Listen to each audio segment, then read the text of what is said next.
This is the Shine On You Crazy Daisy podcast, and I'm your host, Trudy Simmons from the Daisy Chain Group, providing platforms and opportunities for businesswomen to be seen and heard.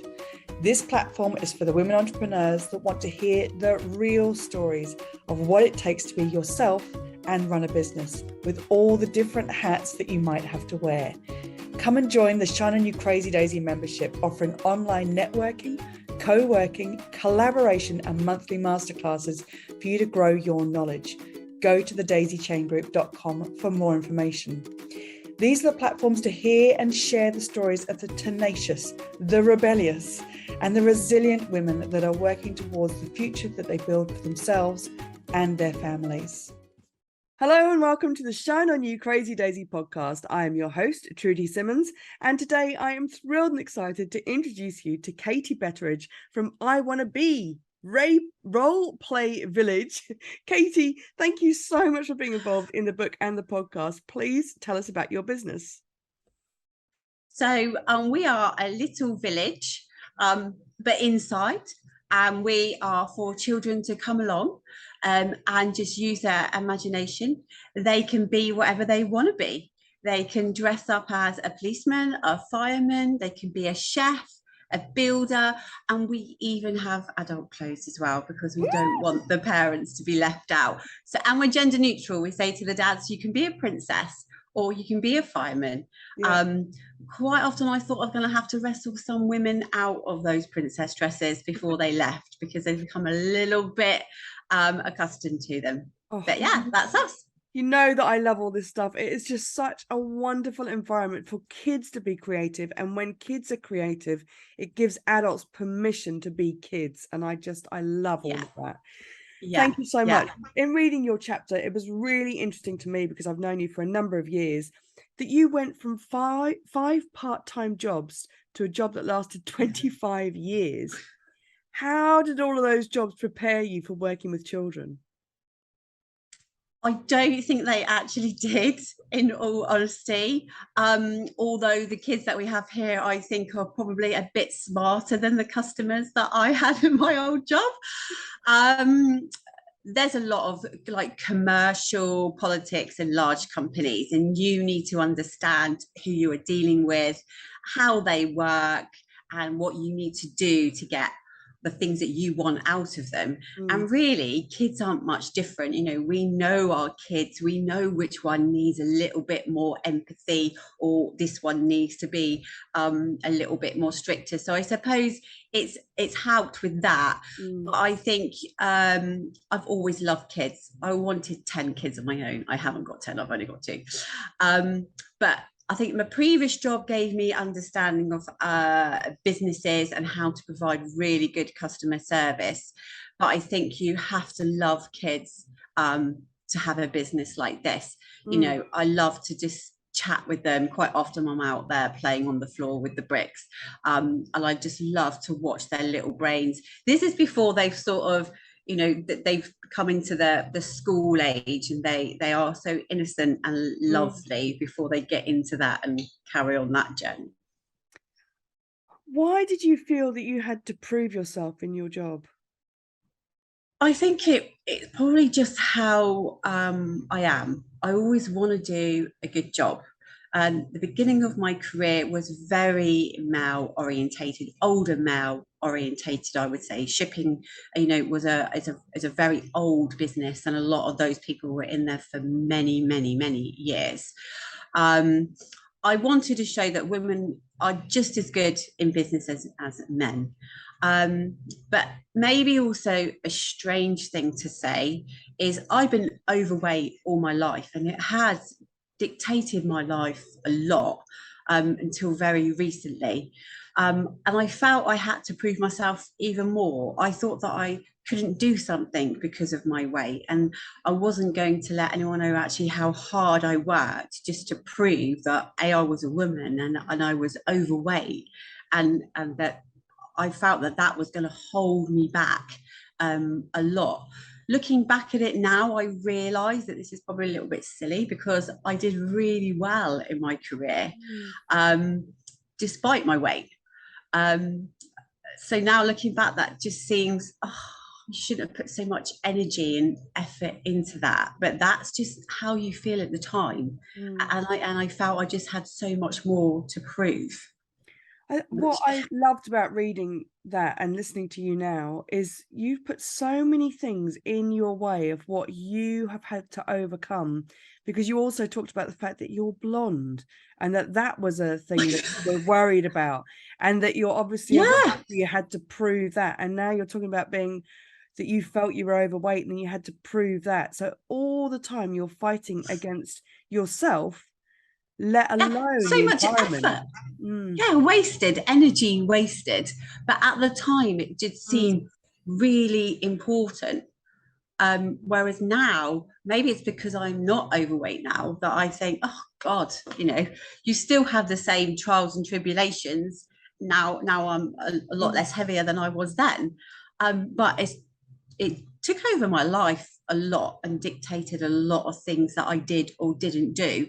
I would go to meetings. I could go to meetings in different countries, and my first thing I would think of is, oh, what are they going to think of me because I'm overweight? Not, do I have any good business ideas, or, can I do this? Can I do that? That's my first thought, which is, it's quite sad now looking back. Well, But it's a hard thing to talk about, isn't it? Because of it course is. anybody wants to say to you that's really sad that you thought that about yourself, but at the same time, these are the things that we put in our own way when we feel like we are up against an environment that's built against women being Yeah. successful. We're just as bad and as hard or harder on ourselves of the things that we put in our own way to get to where we want to get to. So Yeah, it and is. when I think of like business meetings, I think of like women who are in heels and they're skinny and they're power dressed, and there was me just not. Wow. Yeah, You were so successful in those 25 years in that one industry. Um, my first full time job as well. Amazing. Weird.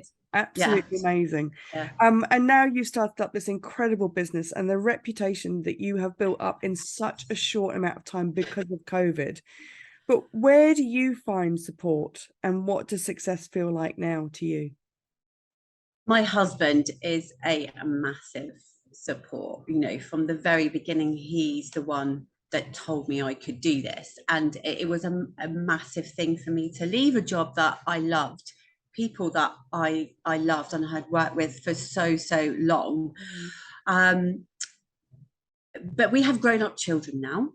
And he's really good at looking after that side of our life. They don't need us so much, more just where's the money sort of thing.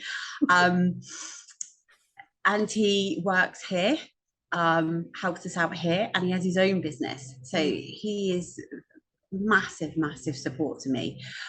He covers my shifts when he knows I need a break because I do work a lot. I have ME, and he knows the signs before I even admit that Mm. there are signs there. I'll wake up in the morning and he's like, "Have you got a headache?" I'm like, "No, I've not got a headache." And he'll go, "Right, I'll go into work for you today," because he knows if I don't rest, I will be knocked out for days. Mm. So he's massive. My parents also, in the beginning, they were extremely worried. How are you going to pay your mortgage? How are you going to live? They were the very practical. But now they're my biggest supporters. My mum fixes all of our, you can see in the background, all of our dressing up outfits if they get torn or they need a bit of TLC, or if the horse has suddenly developed an ear coming off, my mum's the one that will fix them all.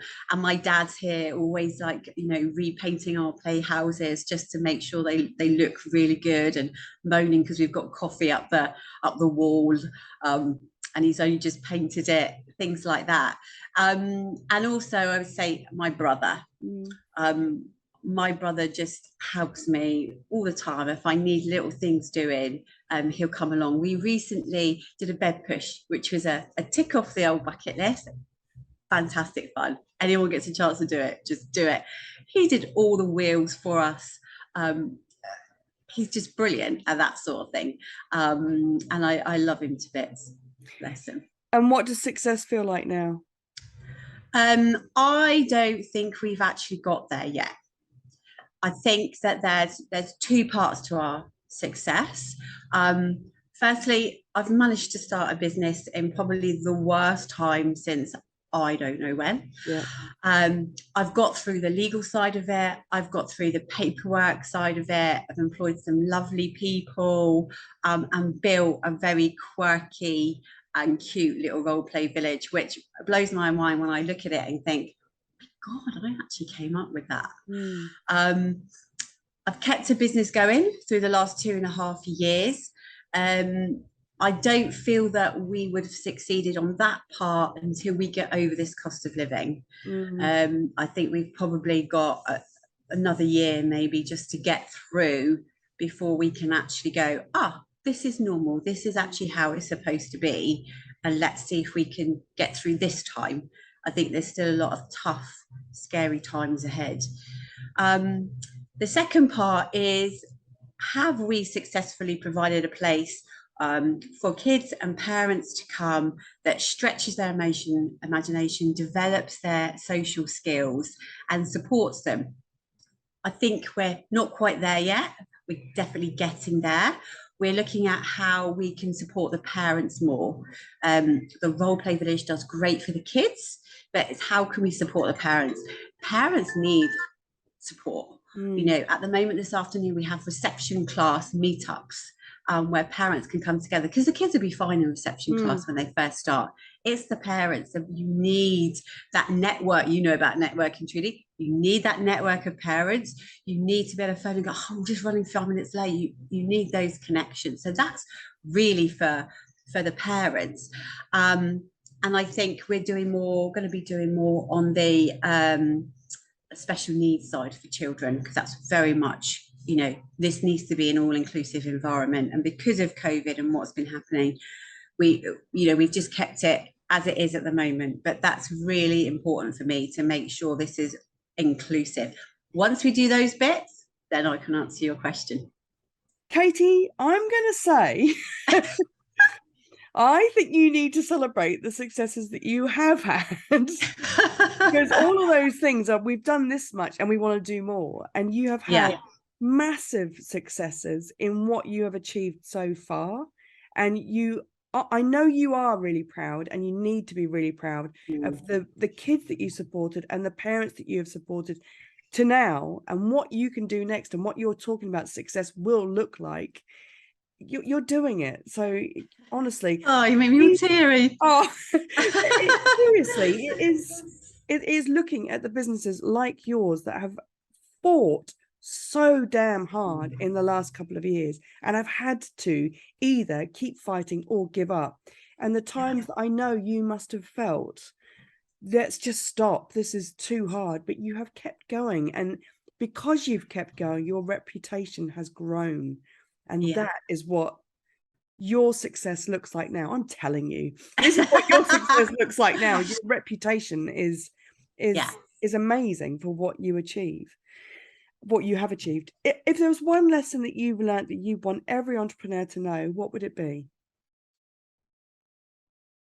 I think it's engage and communicate, not with just people outside, but also inside. So you need to not think of people in your industry as your competitors. So I have 2 competitors, that we probably share a little bit of the same customer base, but we speak to each other, and we arrange, synchronized rain dances, because for our industry we need a lot of rain.